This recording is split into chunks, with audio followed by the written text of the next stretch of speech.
To discuss the financial performance of CreditAccess Grameen and to address your queries, we have with us today Mr. Uday Kumar Hebar, MD and CEO of CreditAccess Grameen, Mr. Balakrishna Kamath, CFO, and Mr. Nilesh Kalvi, Vice President in Investor Relations. I would like to hand over the call to Mr. Uday Kumar for his opening comments. Over to you, sir. Thank you, Nilesh. Good evening to everyone. I thank you for taking your time and joining us today to discuss our third quarter FY21 financial performance. Maybe it's an opportunity due to pandemic that we can have call at this time of the day. We have always believed that the resilience of any business model, its systems, controls, and processes get validated during difficult times. We have time and again demonstrated the strength of our business model, successfully encountering external shocks in the form of demonetization, systemic credit crunches, natural disasters, local interferences, or COVID in recent times. This has been primarily possible because of our management strength, ability to manage the crisis, display faster recovery, our prudence in early risk recognition, and conservative provisioning, our balance sheet discipline, and ever positive outlook towards future business growth. We began the third quarter on a strong footing with collection efficiency of 88% in September 20. This further improved to 91% in December 20, wherein it was 93% excluding Maharashtra state.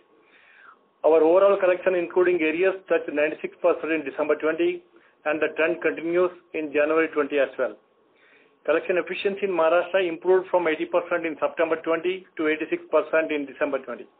The share of portfolio on account of full paying customers increased from 81% in September 20 to 88% in December 20. Partial paying customers decreased from 11% in September 20 to 7% in December 20. And non-paying customers decreased from 8% in September 20 to 5% in December 20. In line with the improved collections trend, there was also significant reduction in Part 0 from 18.8% in October 20 to 11.8% in December 20. Very much in line with the recovery trend witnessed during demonetization period. Part 60 and Part 90, excluding Maharashtra, were 4.9% and 3.14% respectively in December 20, in line with our anticipation of near normalcy by Q3. We expect the part to further reduce over coming quarter. As anticipated earlier conversations, Maharashtra business is in the process of back to near normalcy in Q4.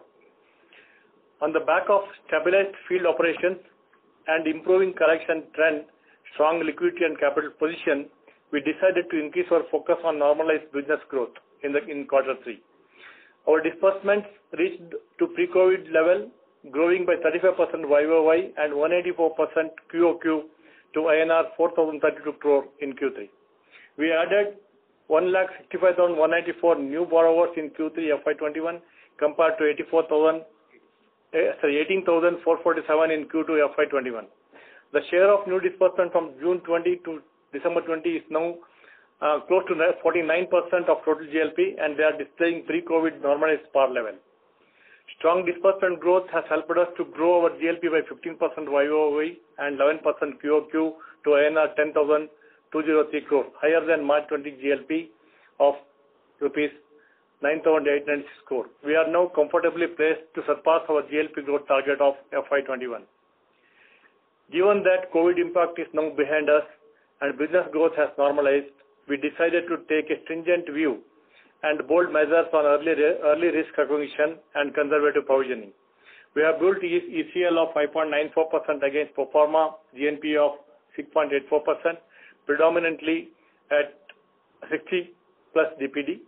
We also, if we would have followed industry norm of recognizing GNP at 90 plus DPD, our ECL would have been lower by rupees 90 crore at 5.05% against GNP of 5.09%.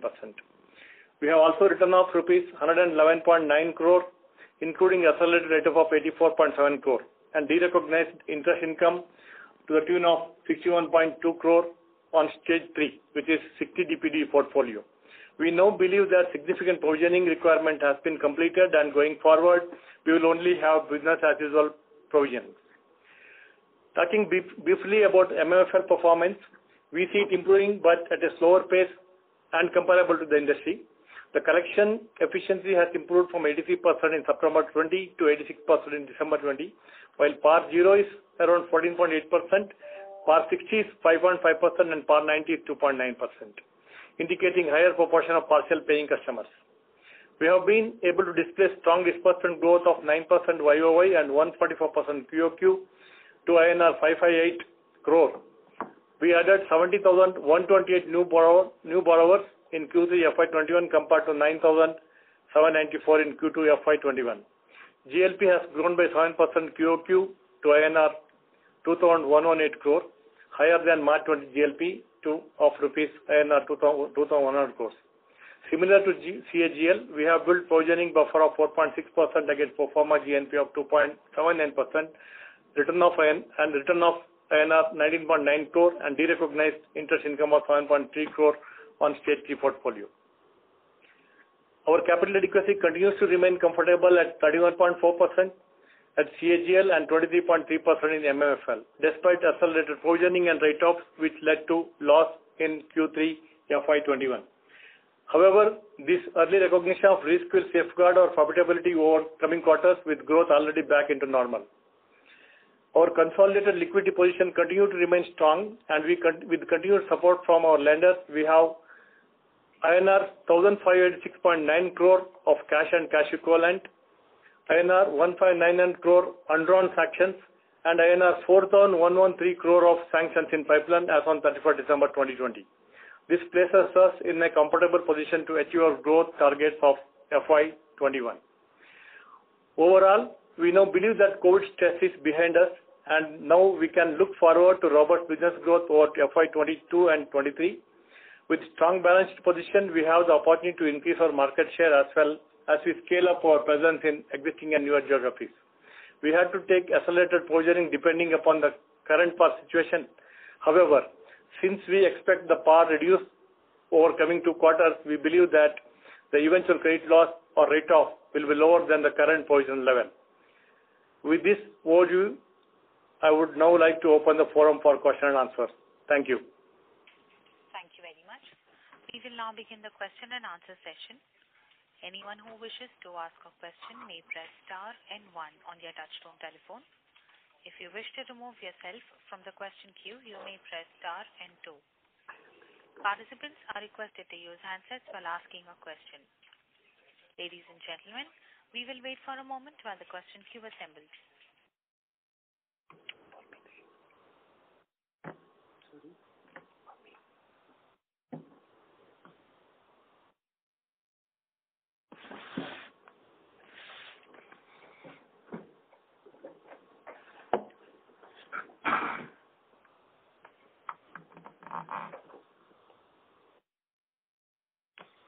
The first question is from the line of Renish Harish Bhai Bhuva from ICICI Securities. Please go ahead. Yeah, hi sir. Good evening, sir. Good evening. A couple of questions.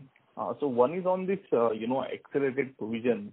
So just wanted to understand that, despite we don't have any exposure to the problematic states like Assam and West Bengal, what has made us to sort of, upfronting the provision, despite, we being confident about our customer base, being more resilient than the other geography. So just wanted to understand that part, sir, first. Renish, it is accounting journey because our Maharashtra still have a lot of pending collections, for which basically our additional provisioning goes for Maharashtra requirement at this point of time. So as we anticipated earlier, Maharashtra will take 2 more months or 3 more months to come back to normalcy. However, we have to actually go through the accounting journey of provisioning against the PAR 60 and PAR 90 of that state. So I think our majority of the provisioning is basically for this part of the portfolio. So it is fair to assume that the provision is more in, sort of technical in nature, and we might see a provision reversal as we enter FY22 and when, things normalize for Maharashtra? Yeah, there will be a combination of 2 things. One is a combination of growth as well as combination of write back. Both will be possible between Q1 and Q2 of FY21-22. Got it, sir. And sir, just, a second part of it is that, so I'm referring to your slide number 8. Our PAR 0, as we speak today, stands at almost 12%, including Maharashtra, against which we have sort of, provisioning at 6%. So what about the balance 6%? I mean, do we expect the current recovery trend, sort of to take this number to the desired level of collections, or do we foresee some sort of extra provisioning in Q4 as well? I would like to ask you to see slide 9 in the presentation, where we explain clearly what is the partial payment, what is the no payment, and what is the full payment. Or 88.2% of the portfolio is full payment. 6.9% is a partial payment, where we expect the majority of the portfolio will come back. We have only 4.9% of the portfolio which is zero payment. So where also we expect about 10 to 15% to come back. Got it. Okay. So basically, in nutshell, our Q3 provisioning sort of has peaked out, and going ahead, we might see a reversal and not be a further provision in Q4. Exactly. We are talking about all the required risk all mitigated at this point of time. Got it, sir. And if I can just squeeze in my last question on the growth front. So sir, we have been hearing, a lot of MFI player has been, going slow on the growth path, and we sort of trying to coming back to normalcy from Q4 onwards. So if you can just throw some light on, which geography is sort of a target for us, and how we are, mitigating the risk in the new disbursement. See, our majority disbursement is coming from the new branches actually. So, but almost 64% growth comes from that branches. But yeah, it's evenly distributed between even the old geography, also Karnataka, Tamil Nadu, also some part of Maharashtra, which is quite good in terms of coastal or northern part of Maharashtra. It's quite doing well, as well as the other states like Bihar, Jharkhand, UP, Rajasthan, Gujarat also doing well. All of them are close to 98-99% of recovery states. So there we are doing, and our customer acquisition by and large normal. And our new behavior, the portfolio behavior of new portfolio also is quite sound and pre-COVID level, which you can see in maybe slide 10 of our presentation. Yes. So we believe our by and large we are back to normal in terms of growth, and we are seeing FY21-22 is in a quite positive note. Okay. Thanks a lot, sir. Thank you so much. Thank you, Renish. Thank you. Before we take the next question, we would request the participants to please limit your questions to 2 per participant. The next question is from the line of Amresh Mishra from HSBC. Please go ahead. Hello, can you hear me? Yeah, Amresh, please go on. Hi, sir. So just thanks for taking my question. 2 questions basically. In your comments, you talked about business as usual provision in Q4. So what should we understand by that? I mean, business as usual was like something like in FY19 was business as usual for you. Like 74-75 crores of credit cost was there at that time, whatever was the portfolio then. Should we look at that kind of provisioning? I mean, obviously on an annualized basis for you, is that what you mean as business as usual provisioning? What should we mean by that? Yeah, I think probably I'll have to answer it in 2 counts, Amresh. One is what I said is your business as usual. You used to have about 0.75 to 1% of provisioning, which will obviously come as a part of it because we are talking about today COVID-related provisioning. But there is a business as usual continuous. So to that extent, there could be provisioning. Plus, the growth also will give you provisioning because of the even standard asset you need to keep providing. If I grow more, I have to provide more to that extent. So to that extent, that could be set off or right back or additional. So that is what the part of business as usual. So it will be in that 0.71% kind of range is what you're saying. I mean, write-off is something which is one-off, but yes. Otherwise business as usual would be your normalized credit cost which used to report in a non-COVID scenario. Is that what we need to understand from a Q4? Okay, thank you. Exactly, I just have one more question. But one disclaimer, probably I would anticipate a question actually, whether pre-COVID business as usual is equal to post-COVID business as usual. Our reading is that probably on an ongoing basis, based on behavioral changes due to COVID as well as the moratorium impact and regulatory forbearance, all those things would change the customer behavior to some extent. That is why your earlier credit cost used to be about 60-70 basis, might go up by about 30-40 bips for a business as usual, at least for near to medium term level. Yeah, understood. Thank you. Just one more question on basically on Maharashtra. Now, given the situation which you just highlighted in other question, in Maharashtra, how are we approaching growing in Maharashtra? If you can just clarify that, like disbursal growth is happening, but how are we approaching in these districts where it is a little challenged?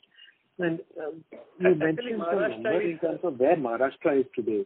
Can you just throw some light in terms of that, or what is happening? Because now gradually everything is opening up, state is not happening, election or anything. So why Maharashtra is lagging? If you can give some color and commentary on that. Yeah, I refer back to our earlier discussions because Maharashtra was under COVID lockdown for close to 4.5 months, which actually led to customers not able to come back to normalcy immediately compared to other states. That's why we refer Maharashtra will take 2 months more compared to other states. That is why we always said that, but for Maharashtra, business will be near normal by December. Maharashtra would take 2 more months. So there is nothing wrong in Maharashtra. It is only the pace of change is little slow because of the 4.5 months of delay or 4.5 months of lockdown as compared to 1.5 months or 2 months in other states. So this impacted the Maharashtra business to some extent for the even rural, urban, semi-urban, everywhere. So it is back into normalcy. In fact, the speed of recovery in Maharashtra is quite fast as of December. We believe in 2 months' time, Maharashtra also will be back to the normalcy. So by Q4, we should be near normal in Maharashtra also. So we are not seeing any challenge in Maharashtra. Whereas growth in Maharashtra is also normal, quite low. It's not very high growth in Maharashtra. But some part of Maharashtra is doing pretty well. For example, coastal Maharashtra is already about 98% of recovery. In fact, Vidarbha which was one of the place impacted during demonetization, which is showing almost 94%, 95% recovery rate. So there are pretty good districts in Maharashtra, whereas the southern Maharashtra, which impacted by floods last financial year, impacted badly. And by the time they recovered in March, they impacted by COVID for 4.5 months of lockdown. And again in October, there was a flood which impacted the crop losses, which impacted certainly the 2-3 districts, which has some impact, which would take little more longer time. Otherwise, Maharashtra also coming back to normalcy within 2 months' time. We are seeing that trend. Sure, thanks. So 60 to 90 basis point credit cost is the range as normal, as business as usual provision. Q4 is what we should take away that. Yeah. Thank you. Thank you, sir. That's all from my side. Thank you, Amrish. Thank you. The next question is from the line of Akshay Ashok from Dalal & Broacha Stock Broking. Please go ahead. Yeah. Sir, what is the current competition you're seeing from banks and other places in terms of microfinance? Has the competition increased? And this geographical diversification that we had thought about, how is that going about between Karnataka? Still, is the exposure highest to Karnataka? And by how much? And if you could just give me the geographical diversification. And why Madura is being so, the recovery in Madura is slowing down, and when do you see that normalizing? Yeah. There are three questions, if I understand correctly. One is about competition. We are not seeing any variant, whether it's pre-COVID or post-COVID, as it's a normalized competition which you have seen. There is any different or a different variant at this point of time. However, being rural, our overlap with any of the MFIs or large players is very, very low. So we don't see that is impacting to our business also. The second part is about the growth in what you call diversification. we continue to expand in the states beyond Maharashtra, Karnataka, and Tamil Nadu. Karnataka portfolio keep coming down. We anticipated 40% by March end, but already we are 38% portfolio in Karnataka, which is already lower, and it keep coming down. Whereas Maharashtra is about 27%. Whereas the new growth, what we are seeing is majority coming from the northern states, particularly Rajasthan, Gujarat, Bihar, Chhattisgarh, as well as Jharkhand and Orissa. So over a period of time, today currently more than 1/3 of our branches are in the new geography, which will eventually grow. It is keep coming down. We are focusing more on diversification, which is happening. But in the meantime, we continue to ensure that our district penetration is quite low. Today, 97% of our district having less than 1% of portfolio. So our risk to the extent of district is quite low. We look at district as a concentration rather than state as a concentration. So which works much better, and we have seen all the evidences so far we have seen is the district centric risk points what we saw. On the Madura front, Madura is always a different collection model, which is monthly model, and there is always a bit lag in collection. If you see Madura collections, our on-time collection is low, but collection in terms of part collection is quite high there. Our actually GNPA or our 90 plus is quite low in Madura. Your partly payment customer is quite high. So there's a delay in collection, but the collection, the loan going into 90 DPD is quite low. That is why we are not having too much worry about Madura. We are monitoring very closely how to improve the on-time collection there. We already moved into much more than what it was, and we are closely monitoring that. So we are quite aligned with that, enhancing the on-time collection process there, rather than going into a partial collection. So which we are working, and we are reaching there. Maybe in next 2 quarters we will see more improvement there. Having said that, the collection is by and large equal to the industry in a monthly collection process. Whoever do that, it's actually comparable to that. Okay. And then Madura has exposure in West Bengal and Tamil Nadu, right? So the next state elections are coming up in 2021. Do you see some waivers or any precaution you are taking towards it? What is the ground scenario in West Bengal and Tamil Nadu? Tamil Nadu, West Bengal, our exposure is too low. I think less than 10 crores actually. We have just opened some branches last year. I think just 6-7 crores exposure is there. And then Tamil Nadu, we are larger actually. Together, Grameen and Madura together, we have about almost 22% of the consolidated book there. Yeah. But no, elections will not impact the microfinance business. We have seen it earlier also. Even loan waiver announcements will not impact actually. For example, we have seen loan waiver announcements by parties in Chhattisgarh, UP, Madhya Pradesh and Karnataka in the last 4 years, and we have not seen any impact.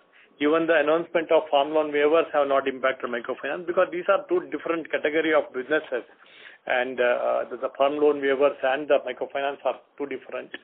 So it is not impacting. Only when election time, your growth is little muted because we have to follow a lot of code of conduct. Cash business is impacted. Making the group together, working together, makes some challenges for us. So for the industry, there will be little muted growth during the election, but for that we don't see any challenge in terms of elections, because elections keep happening in one or other states continuously. So we don't see any challenge because of the elections coming in and that business impact. At least we are not seen so far in our businesses. Okay. So the stress point is currently only Maharashtra. So that is the only. Yeah, that's we known stress. We are sure. Even September we even estimated that Maharashtra will take 2 more months, and currently the result is quietly aligned with what we are thinking, and we are sure about the Maharashtra is coming back to normalcy. December actually the flow back of Maharashtra is more than the other states actually, so that it clearly shows that Maharashtra is coming back to normalcy. Okay, sir. Thank you. Thank you so much. Thank you. Thank you.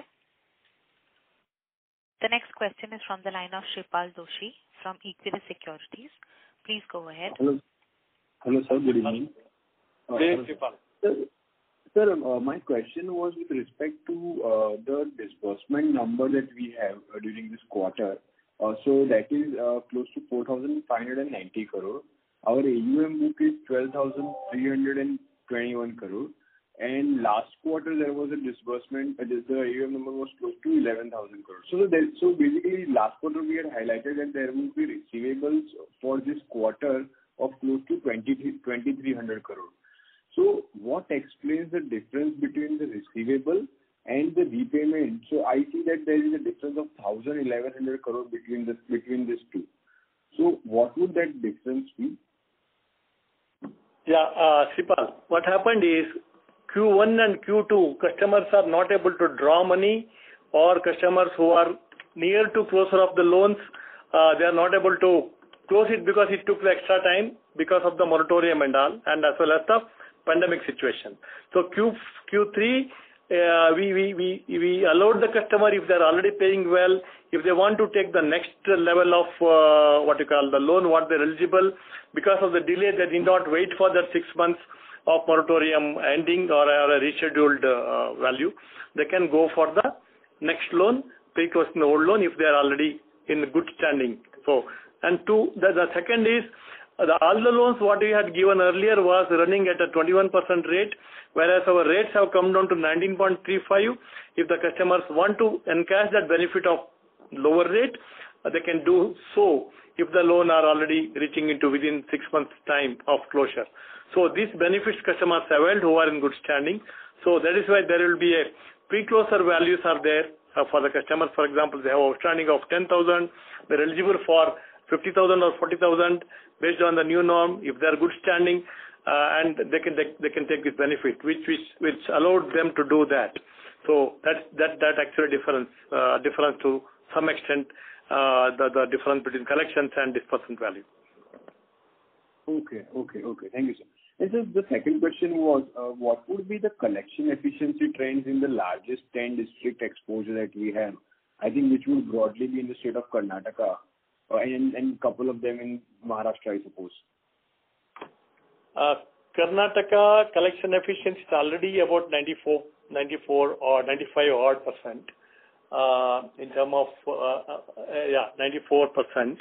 So including all the larger districts are in Karnataka only. So all of them are behaving very well. The next highest is one of the districts is probably Kolhapur. One of that is little lower because of that's the belt which was impacted thrice in the last 12 months or 14 months. The floods, COVID again, floods like that. So that is why probably Kolhapur is one which is lower at about 80% kind of thing. Otherwise, that also not the large district among the top 5, but still one among the top 10 districts.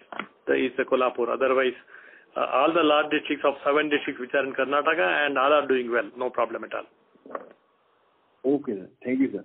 So, just last one question, sir. How do we see the loan book split changing over the next 3 years when from the geography, state-wise split, if you can give some color?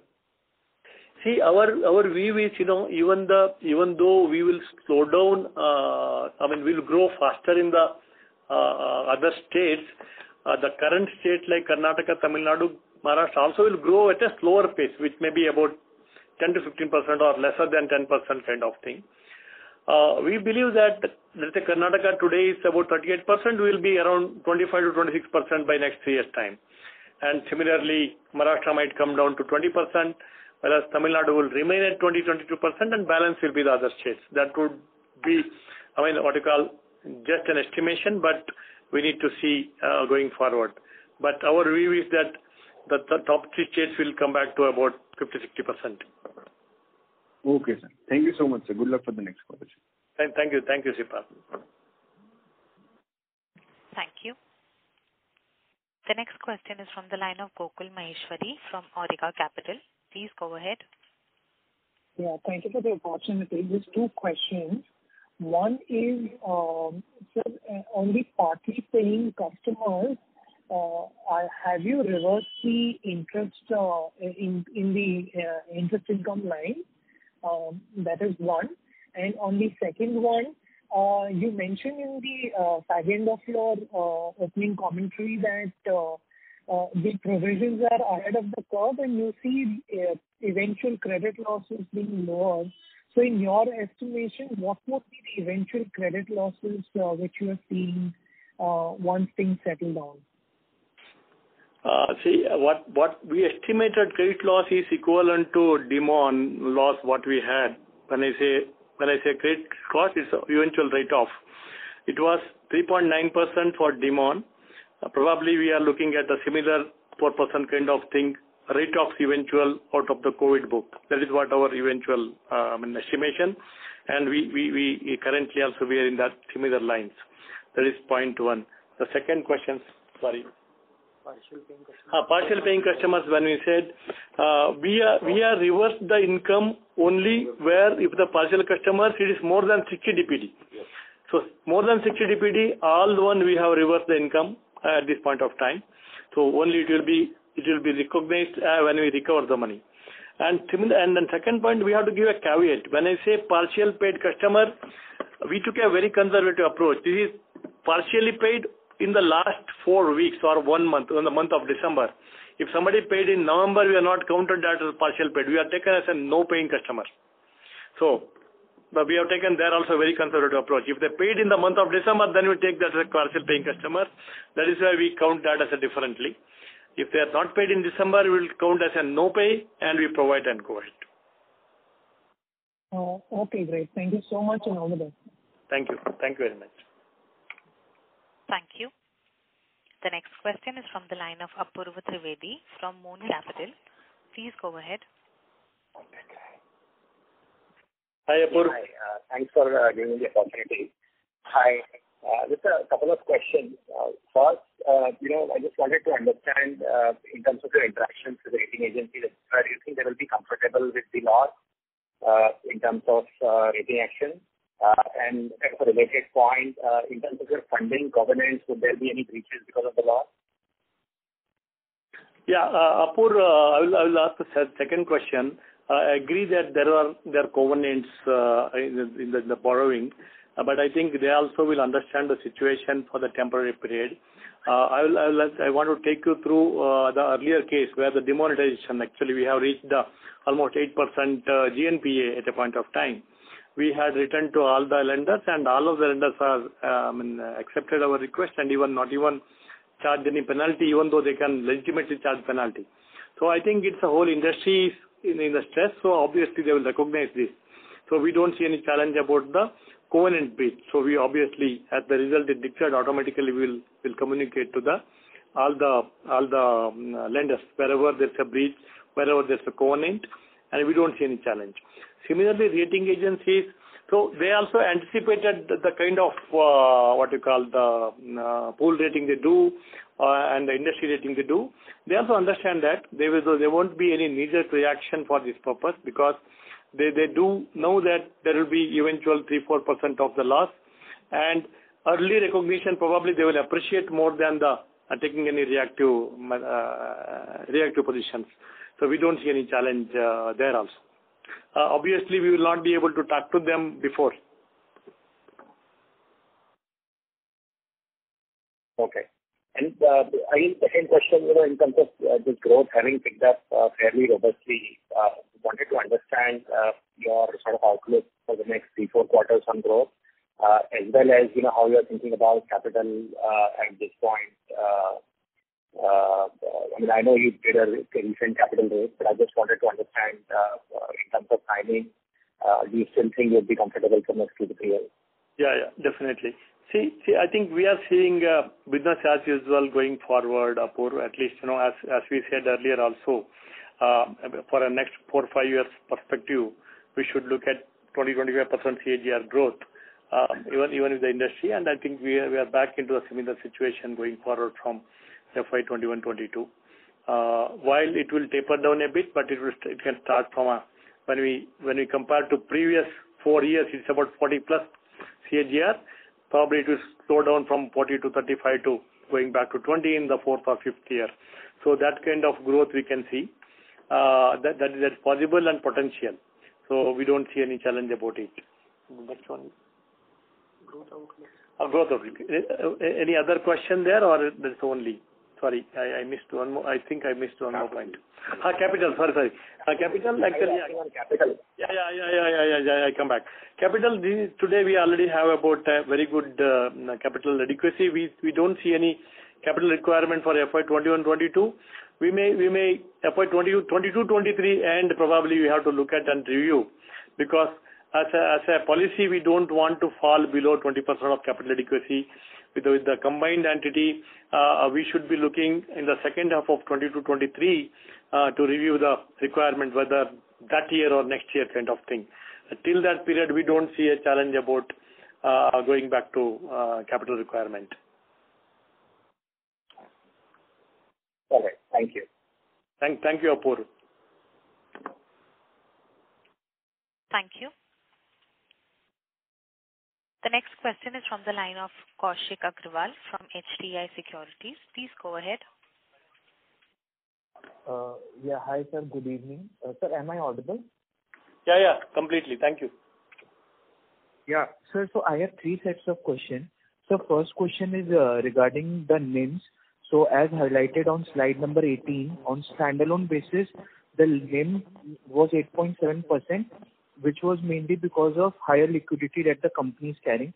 So what's your stance on the liquidity, surplus liquidity in the short to near term future? As you mentioned that the growth is back, so I want to understand how much liquidity are you likely to carry on your books. Second is on cost of borrowing. So your cost of borrowing is coming down. So what are the trends that you are seeing? So where would you like to end this year for FY21, and what are the trends for FY22? And sir, last question is in terms of branch expansion. So what's your target for FY21 and for next year?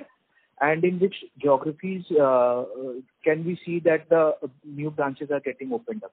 So these are the three questions. Yeah, thank you. On the NIM, when I say 8.7% adjusted to the liquidity carrying, in fact, one more component is there, because we reversed or de-recognized almost 60 crores of income, which impacted the NIM, which is almost about 3.4%.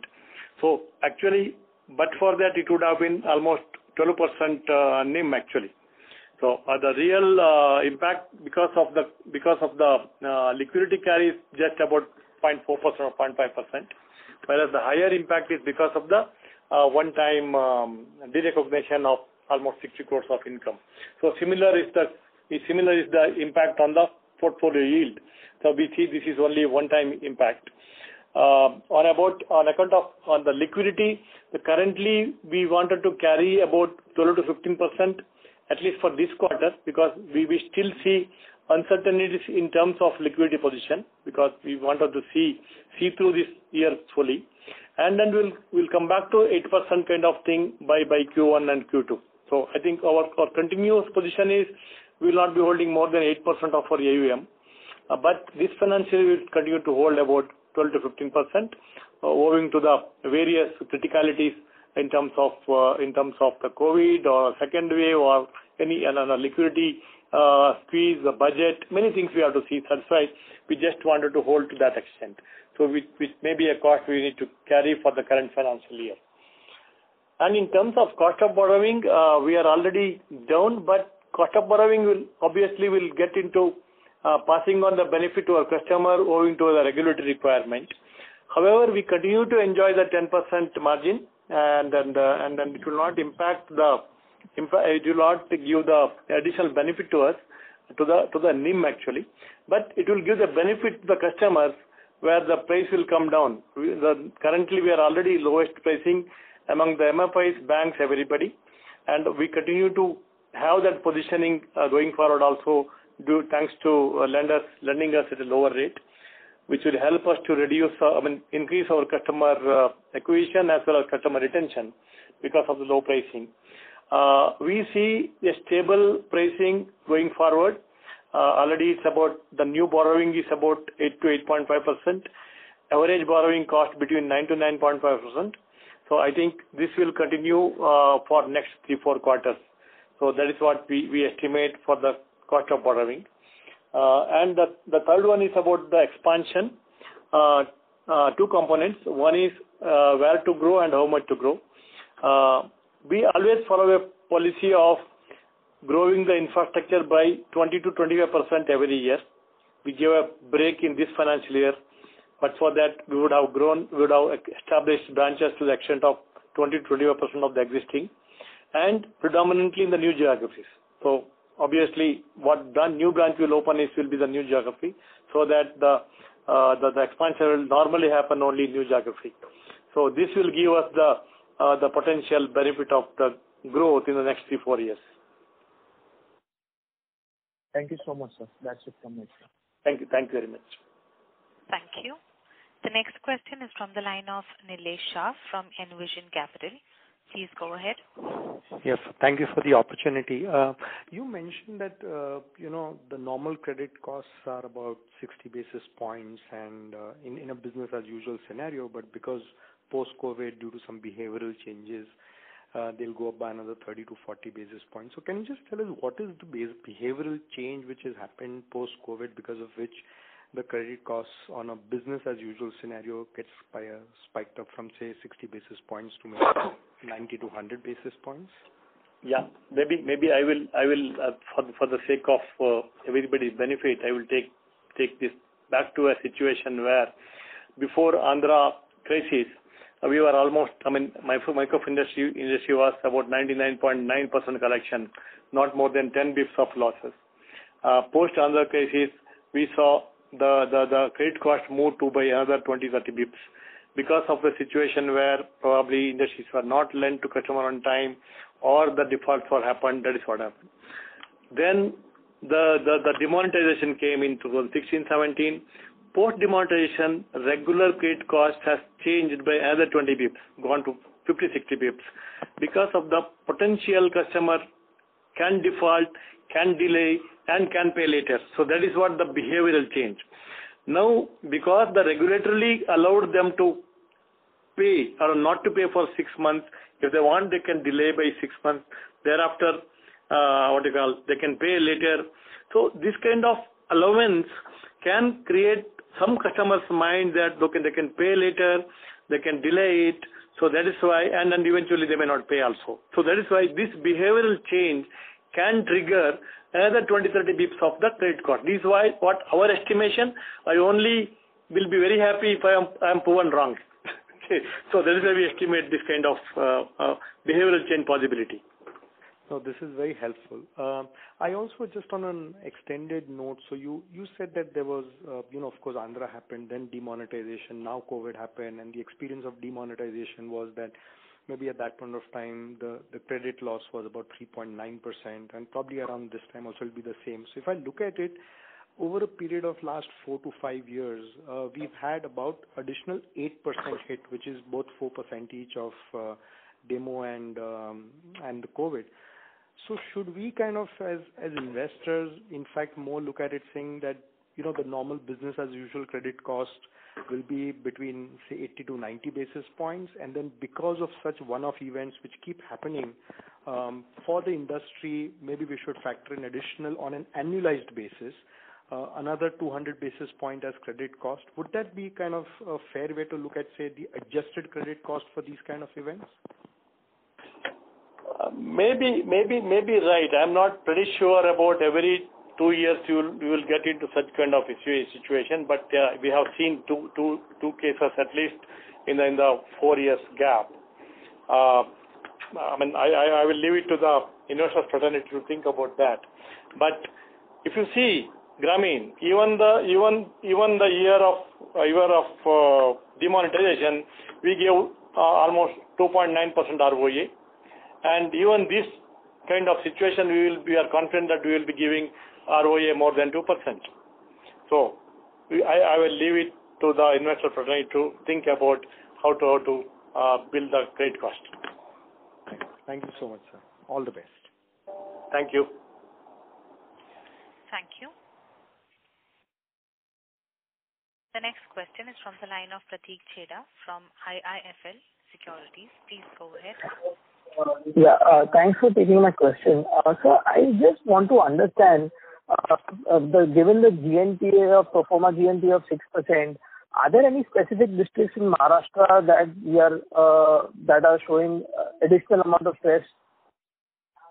Yeah, there are. Basically, what I told earlier also, the districts which were suffered because of the flood in the last year, and then again the COVID, and again the flood, that district, particularly Kolhapur, Sangli, Solapur, and the part of Satara actually.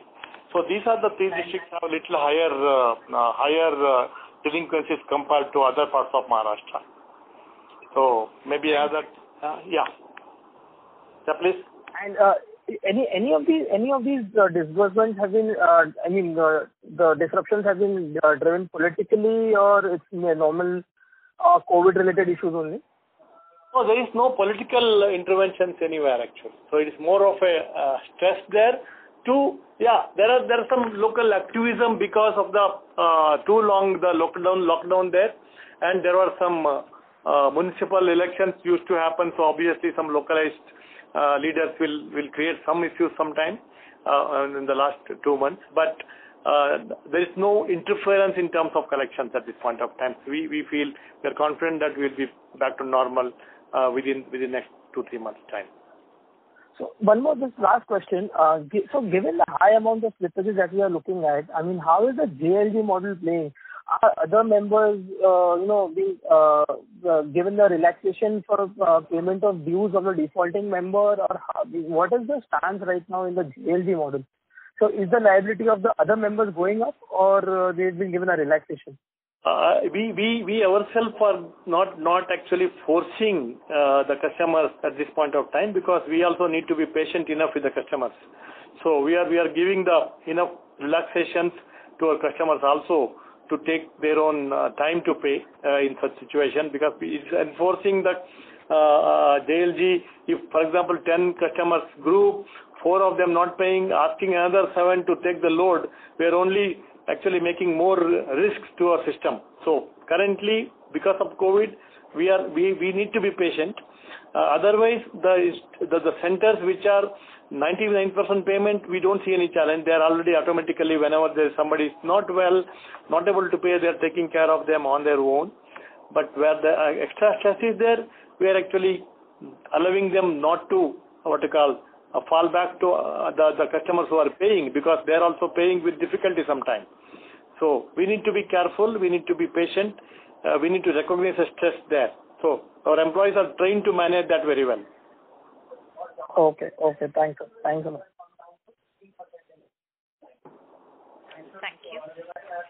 The next question is from the line of Nishant Shah from Macquarie. Please go ahead. Hi, sir. I have 2-3 small questions.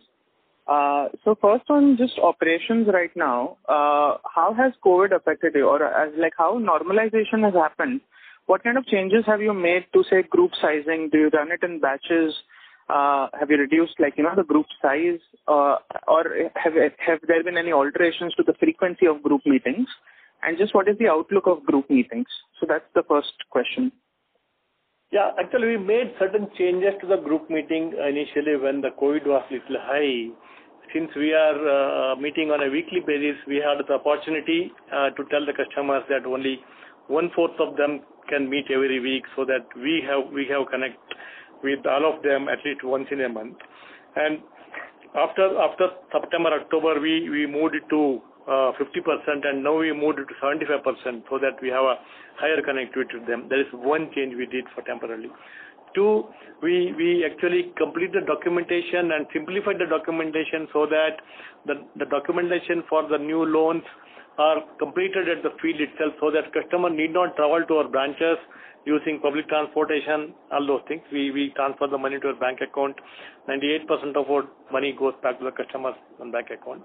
Also made the one more change is, wherever customer centers have, let us say they are in the situation, our employee cannot go, they cannot come back because of the COVID situation, they can pay through either GPay or the nearby pay or a BBPS. There are many other options are given to customers. Some customers used to pay from there also. So these are the couple of changes we did in the field process. So some of them we have been following earlier also, because we are not collecting from every customer separately. We collect at the group basis, which were trained the customer earlier also. That is why one among the group member need to be there to pay the money among them. So I think those processes what we did earlier helped us very well. And these additional processes basically safeguard the customer from travel or to maintain the strong social distance protocol also. Okay. Second, just a couple of data questions. So could you tell us, during this quarter, what was the percentage of your disbursements to new customers? New customer acquisition number as well as just the amount disbursed during this quarter to new customers? Yeah, we acquired about 1.62 lakhs of new customers in this quarter, and about 15 to 18% of our disbursement happened to the new customers, and the balance about 80-82% customers, the disbursement happened to the current customer who are renewing or additional funding wherever required. Okay, perfect. And just last one data keeping question. What would be the cumulative write-offs that you would have taken on a standalone and console basis in 9 months so far? Write-offs we have taken only this quarter actually. We have not taken any major write-off in the previous quarters. Maybe about 5-6 crores we would have done in September, which was because we had to regulatorily give that and hold the same asset grade during that moratorium period.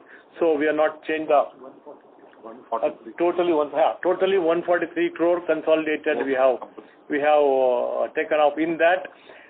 Current quarter is 111 plus 19, that's 130, and earlier together is some 13 crores, that's all. Okay, perfect. Yeah, that answers it perfectly. Thank you so much. Thank you very much. Thank you. The next question is from the line of Akash Tatani from HDFC Securities Limited. Please go ahead. Hello. Hi, Akash. Yeah, hi. Good evening, and thank you for this very detailed set of disclosures and for taking my question. So I have 2 questions. Firstly, how is the sort of integration with Madura progressing now, given that the situation around COVID is limping back to normalcy? Correct. Yeah, maybe. Yeah, there are 2 parts of the integration. One is the legal merger, one is the process integration. So first I will talk about process integration. As we indicated earlier, we appointed PwC for the integration purpose, and we created work streams between both the leadership teams. So we are quite ahead in that curve, and we should be ready for operating model by March and April. And we are already aligned with the processes in terms of the product, the processes, the risk, the governance, the financing, funding, all those things we are already aligned with the common process. And the majority of our loan book will start moving into Grameen model in a 3 stages starting from February. Initially, first phase we will do some branches in the month of February. The second phase we will take some more branches in April and May, and some more branches in June and July, so that the model of CA Grameen will start implemented in the MMFL book, and people movement and all we can do only after legal day 1. That is what the second part, where we already approached both stock exchanges. One exchange already approved, other exchanges almost finalizing approval. Then it will go to SEBI. Then SEBI, we expect the SEBI to approve maybe 3 to 4 weeks time. Then we can go to NCLT. While it is a bit black box, but we expect that approval should come in 3-4 months time, which means either Q1 or Q2 we should get the legal merger approval also. So we are quite ahead in terms of process merger and process integration. Maybe little delayed on the legal day 1, but we are process merger ready, legal merger ready with the process integration by March and April. So we are quite advanced in that. All right, that's great to know. And my second question, so as of 31st December, for CreditAccess on a standalone basis, your PAR 90 is close to 5% on a book of about 10,000 crores on a standalone basis. Of that book, if I refer to slide number 10, close to half was acquired in the past 6 months. So that would, if I were to back calculate on half of your book, that half of your book is contributing almost entirely to that PAR 90. So is it the correct way to interpret that? And B, if so, does that how would you read into that? Does that worry you in any way? I think it's a two way of looking. But one is the new book is behaving very well, and the past book is not behaving very well, which is impacted. So basically, we have recovered that much of money in the last 5 months, right? So that is why the COVID book will continue to come back. For example, after 1 year, we would say that the 100% of the book is par. Okay, that is possible. But the overall way is what was the book as of March and the COVID hit. Out of that, what is going to be a loss? I think we have to see that way rather than the current book outstanding versus the total outstanding, right? So we are recovering that continuously. So you are absolutely right about 5%, which is including Maharashtra, which is taking little longer time, but for Maharashtra 3.2%. So we estimate that also to come down a bit. But we have to look at the COVID impacted book, which is the book available, which was existing at that point of time, and the percentage of the credit loss based on that book. That is what the way we should calculate. And if I may just add here, is this has this sort of dichotomy arisen in previous asset quality events as well, such as demonetization? Yeah. There also, when we said 3.9%, that the portfolio at the time of demonetization against that. Okay. All right.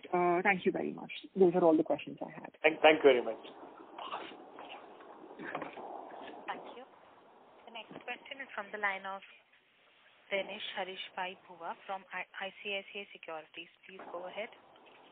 Yeah. Hi, sir. Thanks for taking my question again. So just on this write-off, the accelerated write-off is from which book? I mean, is it from the existing gross NPL which we were having at the end of September, or this is from the current PAR portfolio? This is basically the pre-COVID GNPA, Rinesh. So if you remember, we had a book which pertained to coastal Karnataka and the flood hit book, the southern Maharashtra, North Karnataka. So that book we are carrying, which had almost passed 180 days plus, including additional time given by regulator. So we thought that it will be good. We should actually write off that now, and we continue to do the effort, of course. But we thought we take an accelerated the write-off of that book, so that we have only COVID book today. Got it, sir. And just last clarification from my side. So, sir, on the standalone book, we have a collection efficiency of 91%. Against that, we have a gross NPL of 1.8%, which is excluding this collection. So, the total collection, including gross NPL, would have been around 93, and we are almost carrying a 6% provision. So it is fair to assume that the balance 1 or 2% book, is sort of still under the stress as we speak today. We don't see that actually. In that also you are seeing, if you see the data in terms of partly paying in the slide 9. So yes. Not 9. Slide 9. So out of the 6.9% of customers are paying partly, and they have paid partly even in the last 1 month. Right. So with that means no payment customer is only 4.9 who are not paid in last 1 month, but they would have paid in October, November also. So we have taken very conservative estimate of this number. So that is why we believe that our eventual credit loss or a write-off out of the COVID portfolio still will be within that 4%, 4.5% what we estimate. We don't see a stress going up from here. Got it. I just wanted to reconfirm that. Yeah, that's helpful, sir. Thank you, Rinesh. Thank you. The next question is from the line of Amresh Mishra from HSBC. Please go ahead. Yeah, so thanks for taking my question again.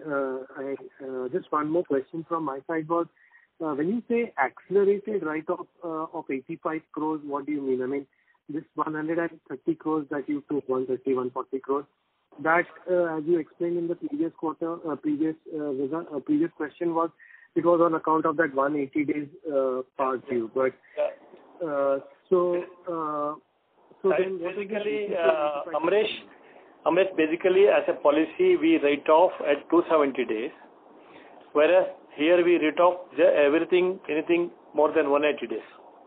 So that is why it's accelerated write off. Okay. And just one more question, sir, more from a strategy perspective, COVID, not looking at COVID, but how do you see CreditAccess from 3, 4, 5 years perspective? Because like we are at 12,000, 13,000 crores right now, combined entity put together. Growth in the system is 25-30%, which you explained earlier from a runway perspective. And then we have seen most big guys have become banks or whatever. I mean, historically they have become SFBs and all. So how do we see ourselves from that perspective? Like, how long can we continue to run like an MFI like this, just in the GLG and doing some individual loans, etc. What are your thoughts around it if you keep the COVID thing aside, and then see if you can give some color to investors on that. Thank you. Amrish, let's talk about 2025. Maybe that could be the milestone which we have set ourselves as Vision 2025, which to be the business partner for 1 crore Indian low-income households by providing the credit as well as any other requirement, financial product requirement to the customer and their family. That is what our thinking for 2025 perspective, which means we will continue to work with the rural households, we will continue to work with the low-income households, and we would remain working as a microfinance institution which can address the low-income households requirement. We might further add the products to customers beyond credit. Currently, we are doing only credit, only to the borrower. We will find the opportunities of what else we can provide to the family of the customers, which is feasible way, which is sustainable way, whether directly by us or with partners, by piloting and based on success of the pilots. So our vision is to remain working for the rural households and working in the rural and remaining as a microfinance institution. So at least I can talk about that milestones. Okay. Fine. Thank you very much, Amrish. Thank you, sir. Thank you for taking my question. The next question is from the line of Nikhil Rungta from Nippon India Asset Management. Please go ahead. Hi, sir. Thanks for the opportunity. Hey, Nikhil. Sir, just one question from my side. On the stage 3 side, we have indicated that our EAD percentage is 6.8% as of December end. How much of that would be partial payment? Include, I believe, both partial payment and no payment. Yeah. We have about 2.5% partial payment in the case of stage 3, and 4.3% is a no payment in December. Okay. And you expect write-off at 4 to 4.5%, final write-off due to... That is what our estimation, Nikhil. All right. And sir, just one more thing. From next year onwards, as you mentioned, we'll start getting write-back from these COVID provisions. So the normal business as usual provision of 1% and write-back coming from these. So we can start seeing at net level a write-back in the numbers as we saw in FY18 also. Similar way we can start looking at the numbers.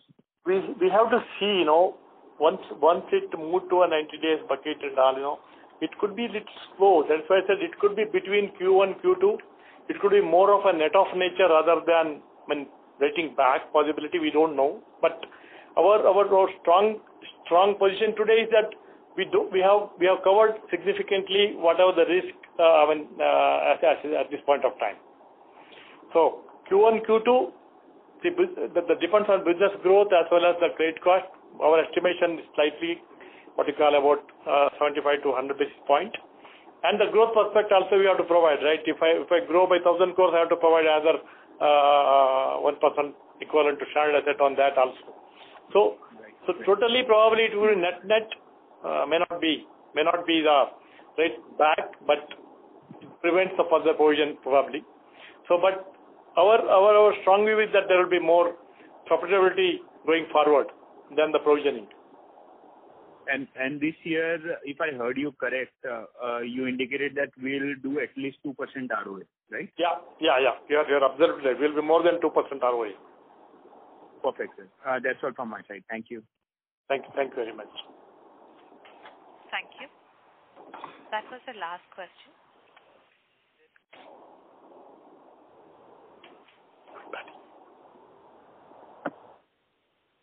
I now hand the conference over to Mr. Udaya Kumar Hebbar for closing comments. Yeah. Thank you very much for participating in this late hours, and we thank you for your continuous support. So see you next time.